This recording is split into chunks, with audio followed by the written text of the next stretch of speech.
என் கையில ஒரு பட்டியலே இருக்கு. நான் ஆதாரத்தோடு தான் பேசுவேன். வாய்க்கு வந்தபடியெல்லாம் உளறிட்டு போக மாட்டேன். ஏனென்றால் நான் கலைஞருடைய மகன்.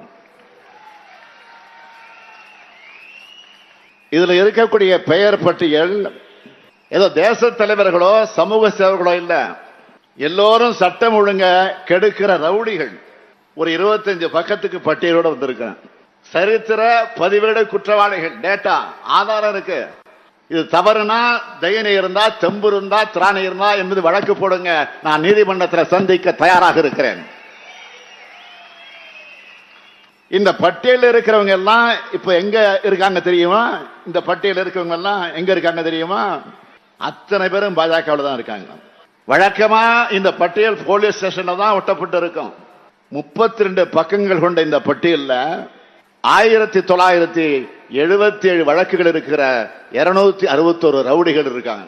இவங்களுடைய பேர் என்ன, பாஜக என்ன பொறுப்பில் இருக்காங்க, இவங்க மேல என்னென்ன பிரிவுகளில் வழக்குகள் இருக்குன்னு இந்த பட்டியல்ல தெளிவா இருக்கு.